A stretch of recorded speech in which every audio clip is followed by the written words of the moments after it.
Welcome back to a new video of lazy explorer. তো আজকে আমি যাচ্ছি বাগনানে, মানে আমার মামার বাড়িতে। কেন যাচ্ছি কারণটা হচ্ছে বাগনানে আজকে নয়, বাগনানে কালকে কালী পুজো, যেটা পড়ার কালী নামেই বিখ্যাত। তো মেনলি সেই কালী পুজোর জন্যই মামার বাড়িতে যাচ্ছি। কালী পুজোটা আমার মামার বাড়ির একদম সামনে, আর আমার মামার বাড়ির মেম্বাররা অ্যাক্টিভলি যুক্ত পুজোর সঙ্গে। তো এই পুজোটা আমি ছোটো থেকেই দেখে আসছি, কিন্তু লাস্ট কয়েক বছর পড়াশোনার জন্য বা কলেজের জন্য আমার গিয়ে থাকা হয়নি। মানে গেছি, পুজো দেখেছি, কদিনই চলে এসেছি, এরকম ব্যাপার হয়েছে।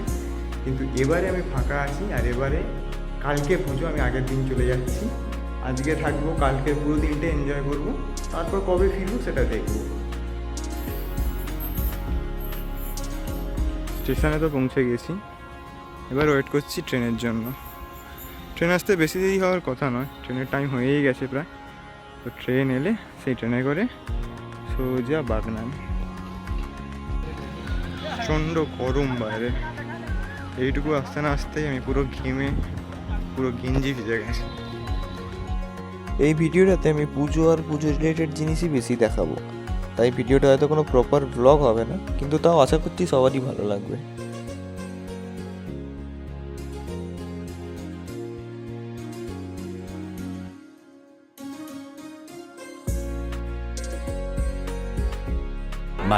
Much later. মামার বাড়িতে চলে এসেছি, এবার যাচ্ছি পুজোর কাছে। সঙ্গে হচ্ছে আমার ভাই আর দুটো বোন আছে, সামনে যাচ্ছে। আজকে হচ্ছে পুজোর আগের দিন, মাঠের পরিবেশটা কিরকম সেটাই দেখার। শতাব্দী প্রাচীন শ্রী শ্রী পড়ার কালীমাতার পুজো প্রত্যেক বছরই আয়োজিত হয় বৈশাখী অমাবস্যার রাতে। সেই রীতি মেনে এবছরও পুজোটি আয়োজিত হচ্ছে 5ই বৈশাখ 1430, অর্থাৎ ইংরাজির 19 এপ্রিল। আর এই পুজোটি আয়োজিত হয় বাগনানের অন্তর্গত খাদিনান গোপালপুরের পড়ার মাঠে। এই হলো মায়ের প্রতিমা। প্রতিমাটা প্রত্যেক বছর মন্দিরেই গড়া হয়, দেখে বোঝাই যাচ্ছে কত বড় প্রতিমা। আর এই হলো সেই পড়ার মাঠ।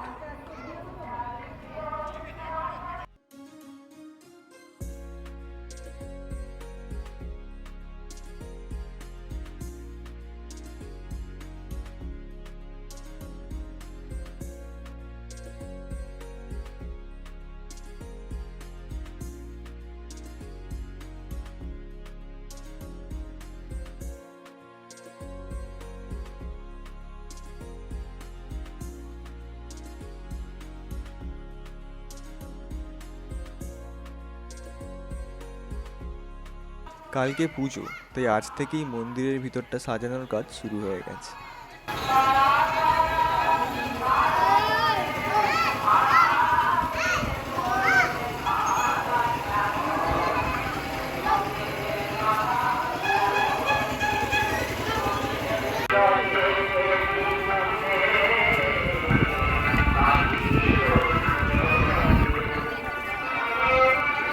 এই পাশটা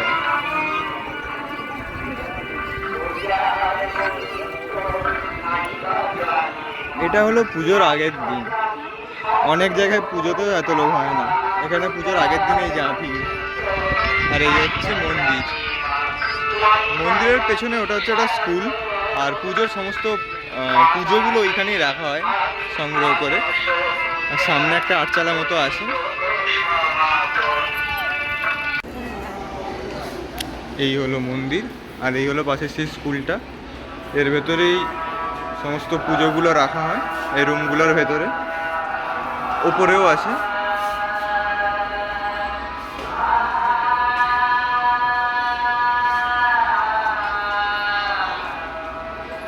আর এটা একটা আটচালা মতো,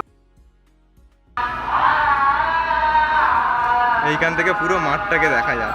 মেনলি এখানে যারা পুজোর ভলেন্টিয়ার তারাই এইখানে থাকে, আর এর ওপরে ছাদরায় থাকে ভালো করে চারপাশটা অবজার্ভ করার জন্য। আর বাকি সবাই যারা পুজো দেখতে আসে তারা মাঠে। পেছন দিকে মেলা বসেছে, কিন্তু এখনও দোকানগুলো খোলেনি।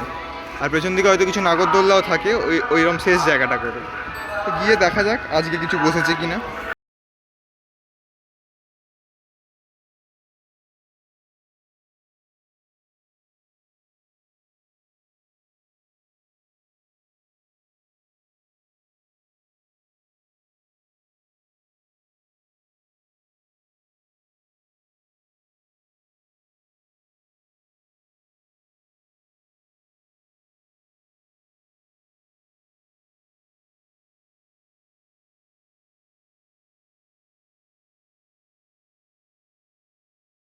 হ্যাঁ, বুড়ি বয়সে গাড়িতে চড়তে গেছে।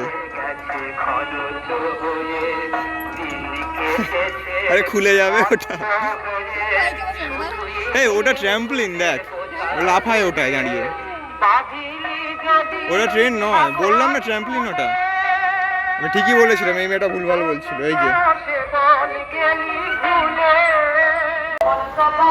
এইখানে সব দোকানগুলো বসেছে, এখনো সেভাবে রেডি হয়নি, রেডি হচ্ছে আস্তে আস্তে।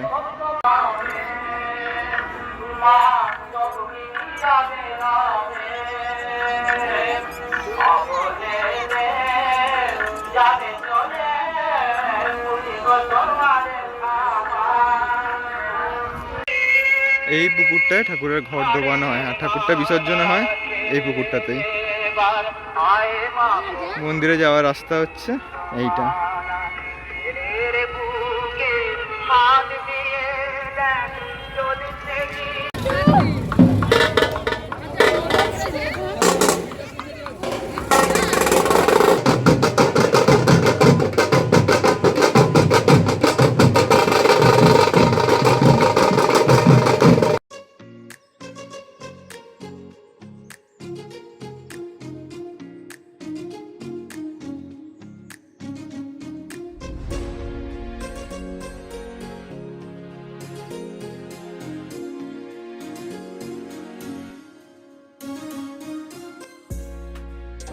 এগারোটা বাজতে যায়, আর এই হলো মাঠের অবস্থা।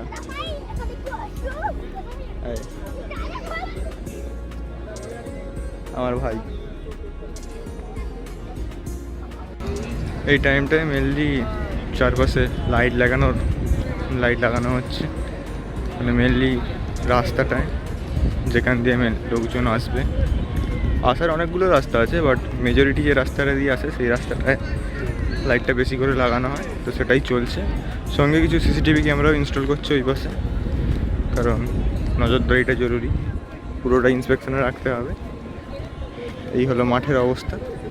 মামারা সব এখানটায় বসে আছে, ডিসকাস করছে কালকে কীভাবে কী হবে না হবে। আর আমরা এসেছি ঘুরতে মাঝরাতে। মাঠের পেছন দিকে দোকানগুলো মোটামুটি রেডি হয়ে যাচ্ছে।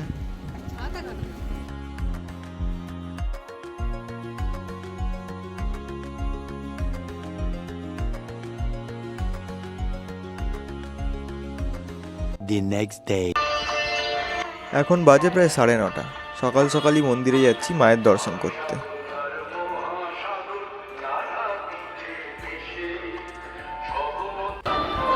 মন্দিরে পৌঁছে দেখি প্রতিমার রং অলরেডি শুরু হয়ে গেছে। প্রত্যেক বছরই পুজোর দিন সকালেই প্রতিমাটা রং করা হয়।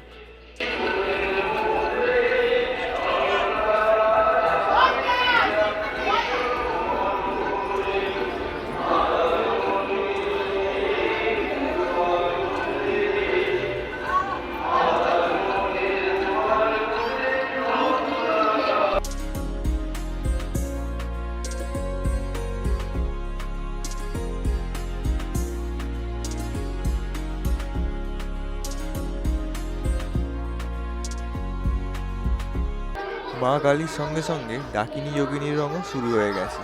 আর পাশের ওই আটচালাটায় পুজোর সমস্ত সিনিয়র মেম্বারেরা বসে নিজেদের মধ্যে আলোচনা করছে।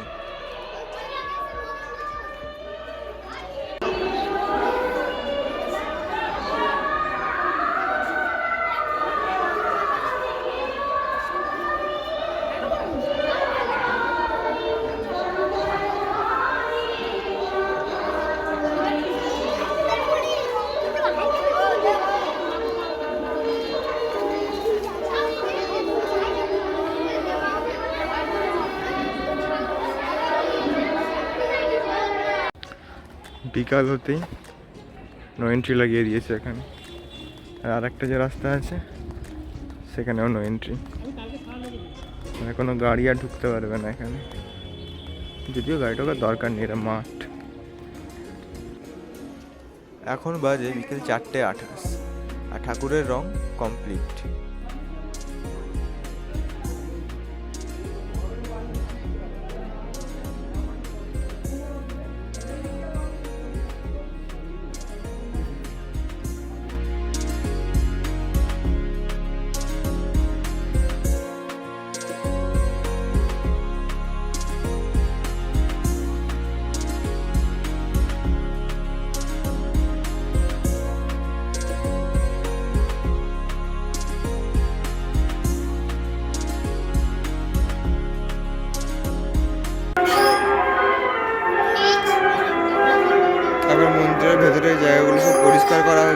তারপর ঠাকুরটাকে বেদিতে তোলা হবে।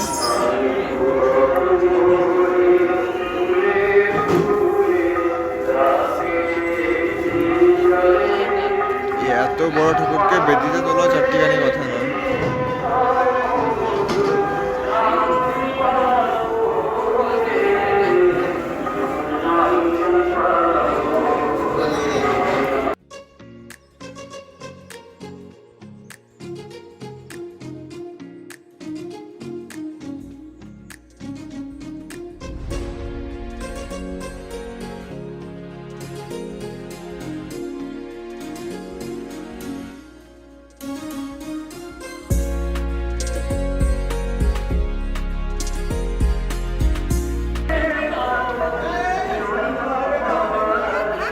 এবার হলো ঠাকুরকে বেদিতে তোলার পালা। কাজটা দেখে খুব কঠিন মনে হলো, পুজোর সদস্যদের উদ্যোগে খুব সহজেই হয়ে গেল।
এবার ঠাকুরকে সাজানো শুরু হবে।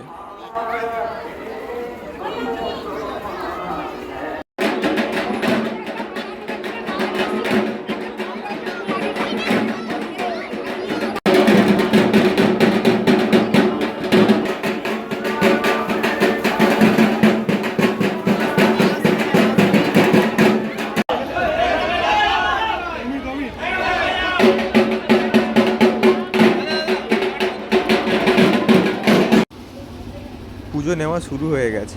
স্থানীয় মানুষের সাথে বাইরের অসংখ্য মানুষ এখানে পুজো দিতে আসে, আর তাই পুজোগুলোকে ঠিকঠাকভাবে অর্গানাইজ করে রাখার জন্য 3টে সেপারেট কাউন্টার করা হয়।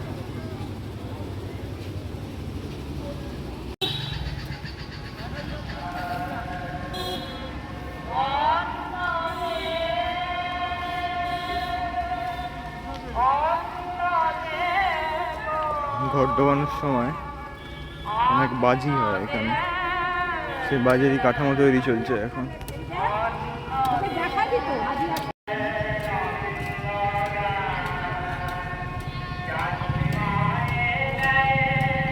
এই পুরো জিনিসটাকে তখন ঠিক করে নামানো হবে।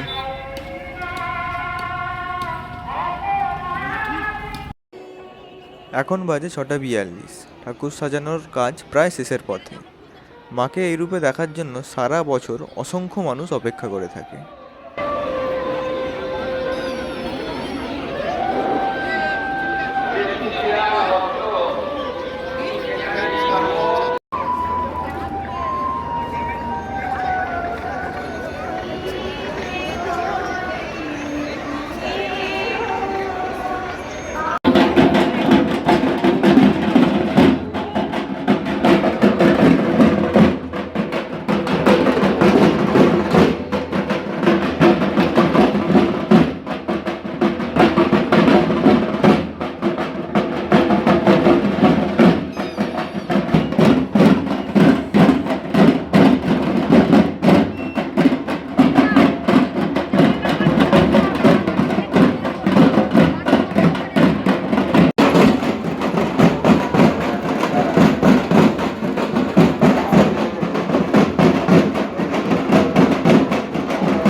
সন্ধে হওয়ার সঙ্গে সঙ্গে মাঠে ধীরে ধীরে ভিড় বাড়তে শুরু করেছে।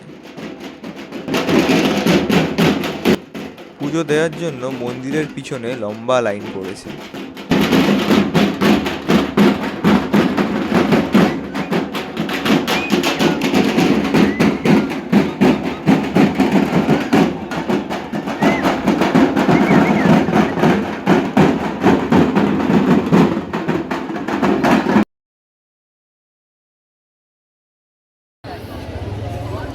এবার হবে ঠাকুরের ঘট ডোবানো আর বাজির প্রদর্শন, যেটা দেখার জন্য এত লোক অধীর আগ্রহে দাঁড়িয়ে আছে।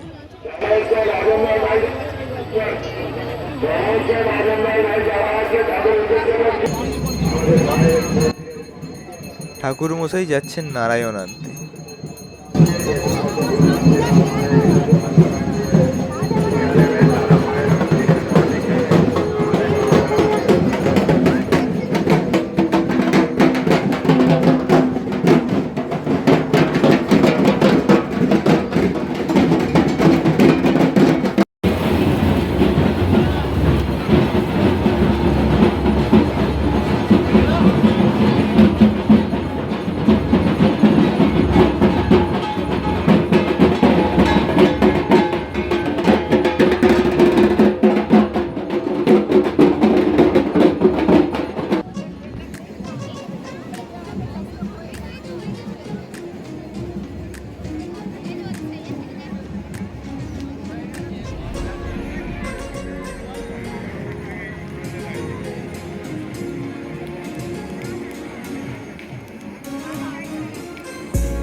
রাত বাড়ছে তার সঙ্গে ভিড়ও বাড়ছে তত।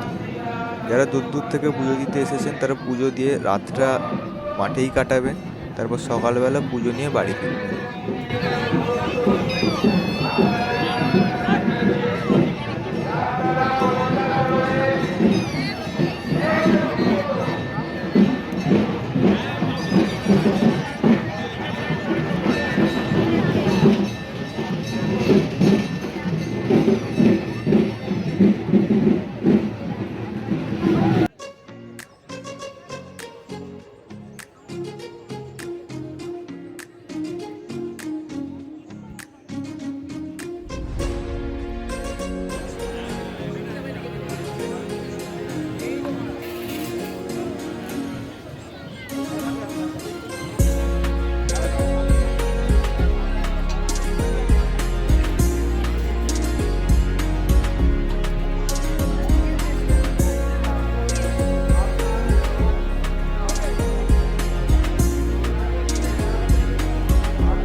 এখন বাজে 2:16 আর মাঠের অবস্থা দেখুন, একই রকম ভিড়। আসলে আজকের রাতটা ছোট বড় সবাই মায়ের কাছেই কাটাতে চায়, তাই কেউ আর বাড়ি ফেরে না।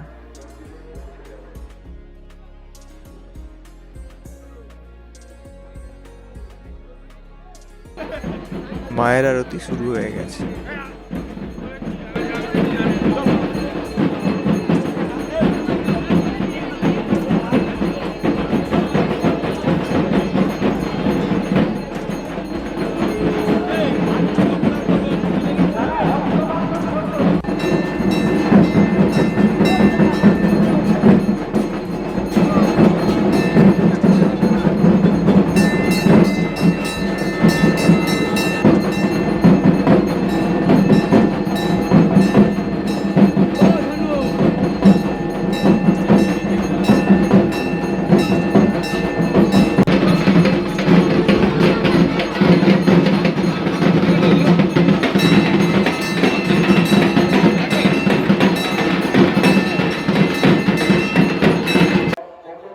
তিনটে 28 বাজে আর এবার মায়ের পুষ্পাঞ্জলি হবে।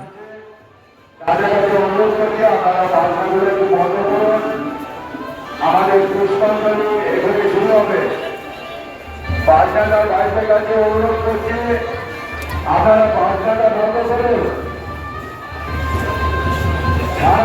যারা আছেন তাদেরকে অনুরোধ, প্রথম মুখে শুষ্ক মাংসাতি ভৈরবা নানা লঙ্কার ভূতিতাম শতান নয় বাসনি মহাকাল উপবেষ্টিতাম কালিকে ওই নম।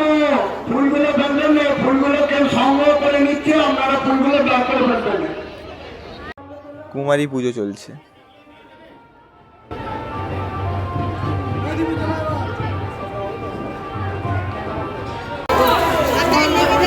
কুমারী পুজোর পর এবার বাতাসা ছড়ানো শুরু হলো, আর দেখুন সবাই কেমন বাচ্চাদের মতো মনের আনন্দে বাতাসা করাচ্ছে।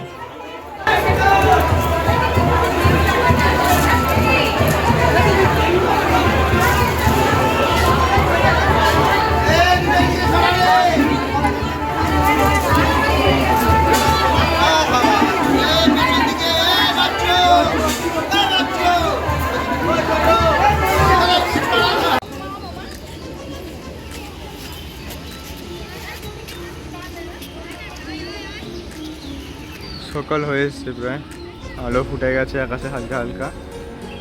আর এখন হবে ঘট বিসর্জন, ওইখানে যেখানে ঘট ডোবানো হয়েছিল এই ঘাটটাতেই হবে বিসর্জন। তো ঘট বিসর্জন দেখে তারপর ফিরবো।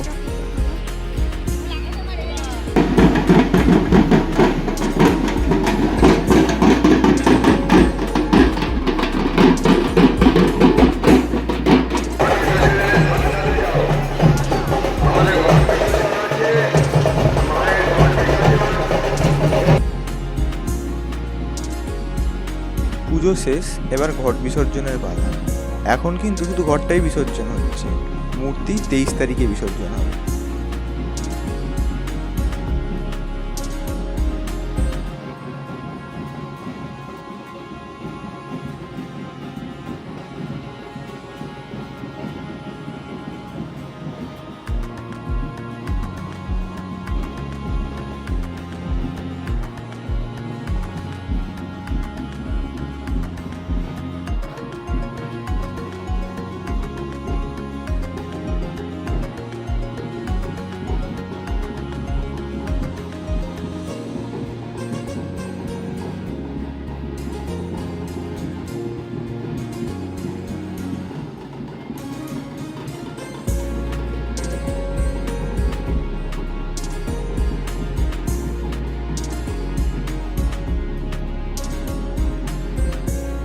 এই ছিল আজকের ভিডিও।